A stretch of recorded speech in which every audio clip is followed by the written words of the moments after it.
It's time for Fortitude in 15. We got some inspiration for this episode from some dear friends, former guests and listeners of the podcast. So we had on this past week, Joey Lane, and his mental motto was fake it till you make it. And shortly thereafter we posted it, we got a message from our friend and former guest, John Camardella, who essentially said, what is this? Help me understand how faking it till you make it is a good thing. Isn't lying bad? Isn't being your true authentic self what you should be? Isn't that what's most important? And I thought it was a very fair and interesting point that we're currently having a discussion about right now in a group chat that we wanted to bring to Elevation Nation. So Cuba, Joey, McP, I know you're involved. Thank you for participating in this debate. We're going to open it up to the rest of the nation here.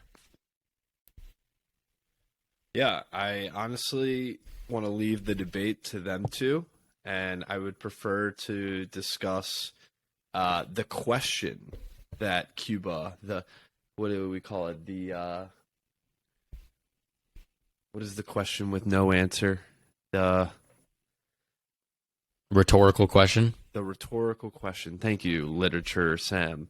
My pleasure. Rhetorical question that Cuba left us with, and I think that should be the discussion for the day. What do you think, Sam? If that's what you want to do, let's do it.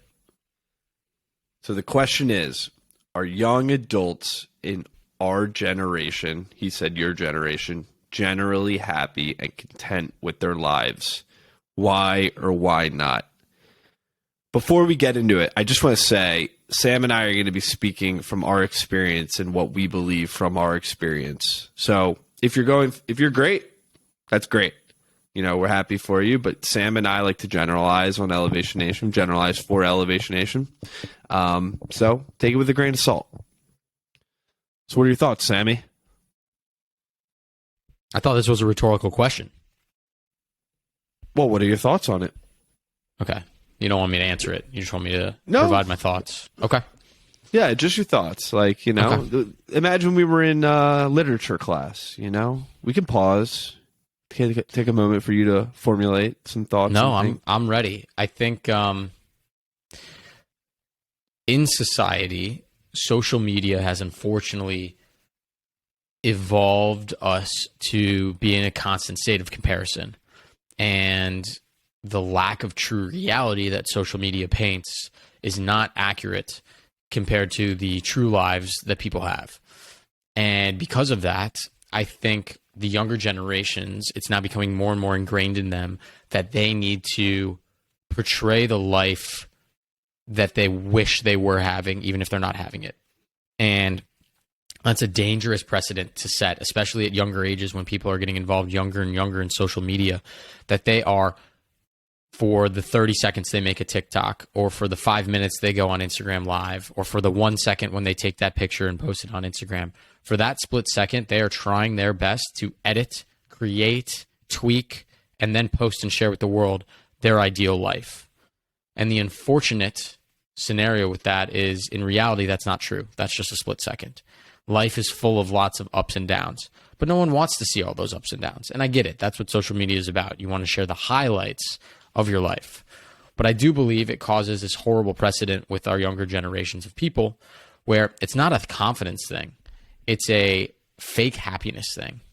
But then, Parker, to finish off my thoughts, I also see the opposite side of that argument, which is, well, can't you trick your psyche? Can't you trick your own mind into being happier if you believe you're being happier? If you're portraying that you're happier?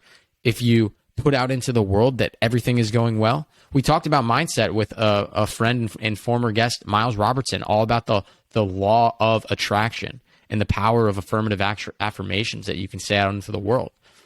So if you can use that to trick your mindset and develop a more positive and happy outlook on life, could some of that be said that that's what people are doing when they're faking it till they make it, or being confident? You're on mute. They might be delusional, for a sense, I think. if you're always faking it. But I just want to read a statistic here. A survey was taken in 2021 from January to June of 7,700 high school students. The teens reported high levels of mental distress, risky healthy behaviors, economic instability, and abuse. Mental distress. For instance, more than 40% of teens, 40% of teens. That's more than 3,000 of the 7,000 who took it, 7,700 who took it, said that they persistently felt sad or hopeless during the past year. 40%. I don't want to attribute that to anything other. I think, you could attribute it to a few factors, but this survey was taken after a year of the pandemic. More people are on social media. More people are disconnected from reality. And this is a major problem, I think, in society, not just for teenagers, not just for young people, for everyone. Because everyone is so connected to each other through our devices, but rather not connected to each other through genuine in-person relationships.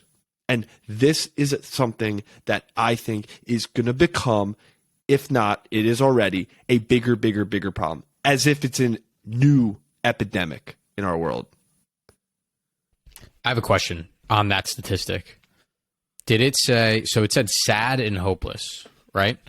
Mm-hmm.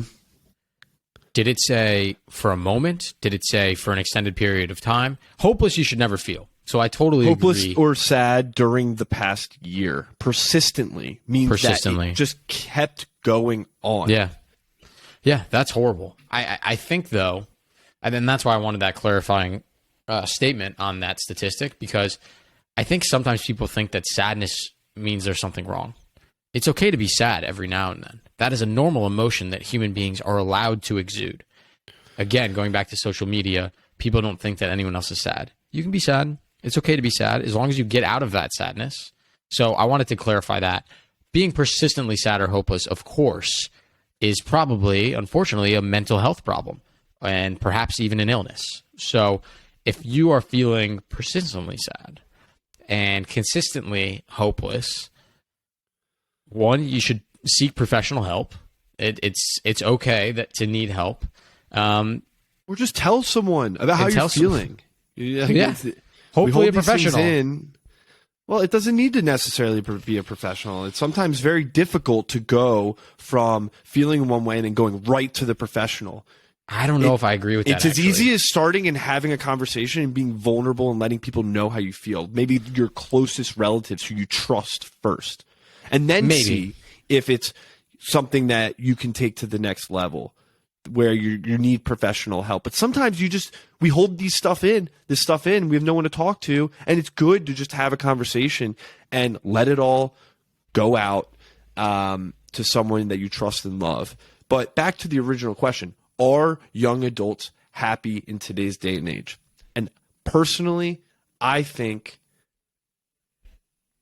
you want me to say yes? No, I don't think it's yes. I don't want you to say anything. I want your honest answer. I think we have this perception of what success is, of where we want to go with our life. And it's expectations that have been written in our lives from our families, from our schooling, from the society that we live in.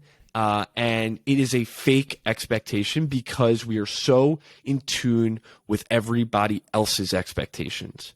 And everyone else's expectations has defined our own expectations so much more in the history of the world than we do today.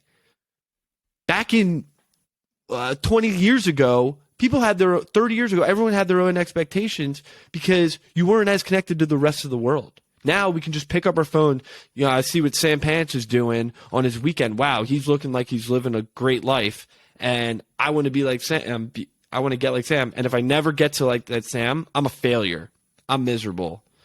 And that's the challenge with today's day and age.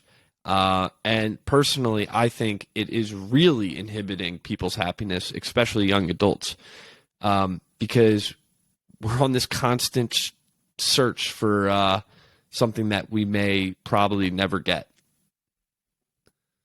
Are you happy right now, Parker? If we're living by other people's standards. Are you happy Am I right happy now? I think happy is you can't consistently be happy. That's not what I asked. Are you happy right now? So let me answer the question. You can't consistently be happy. Actually, today is a really stressful day. Am I happy with how my day has gone? No. Love it. But happiness an honest answer. is... And that's perfect. I'm so glad you said that, because that's what you and I are trying to set out to do with Elevation Nation, is be honest with exactly how people are feeling. Because to your earlier point of social media and everyone having these expectations from our phones of, Sam we have to fake having happiness. A great weekend. We have to fake it. And thank you for not faking it. Today is a stressful day. We have a lot of shit going on. We have a lot of work stuff. I'm coming to New York for a wedding. I got a lot on my plate. It's a stressful day. But I will also say that being stressed and overwhelmed doesn't necessarily mean that I'm not happy, because I am really happy. I get to see you tonight. That makes my day so happy. I haven't seen you in a while. And it's okay to have different emotions at one time. It's okay to feel different ways. It's okay to have ups and downs of life. People expect, again, because they only see, happiness in young people on social media, they don't see the ups and downs and the ebbs and flows. You have hormones in your body, right, that are secreted at different times to make your brain feel a certain way. If you were constantly getting dopamine straight to the dome, you would have problems.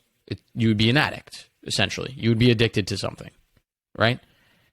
It is healthy to have ups and downs and ebbs and flows of your emotion. So the question of, are young people happy? I think because of the expectations of social media, probably if you compared our generation to prior generations, no. But I do think that the ebbs and flows of happiness do occur for our young people. They just don't know how to accurately compare it to what is true or what is real for the other people around them, because they're only comparing it to those people on social media. I'm not saying that, you can't just say, and I'm going to respond to Cuba. I'm like, you can't just say, are people happy or not? It's not that binary. It can't be. I think, young people are happy in a sense, but I think the unhappiness that comes and goes is a lot more prevalent in today's day and age than maybe ever before. And I'll let Elevation Nation think of why or why not. Based upon this conversation or your own thoughts. But at the end of the day, connection, community, and a reality of expectations and having conversations, real conversations, and truly being with others is so important to our happiness. Sitting on your phone and comparing yourself to, wow, that person looks like he's living a life, I want to be like them, I think it's a waste of time. But yet, we continue to do it each and every day. Ain't that the truth? So, Elevation Nation, if you are feeling happy, sad, somewhere in between, a different emotion, one, know that that is okay. Know that that is normal.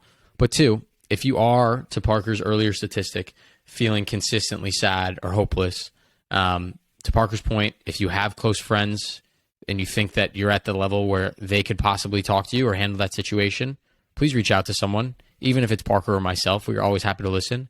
But I will say, to my point that I didn't get to make, if you have been feeling hopeless for that long of a time, I think you may need professional help. And there's nothing wrong with admitting that you need professional help. You go to doctors for a reason. You can go to therapists and psychologists and psychiatrists for a reason.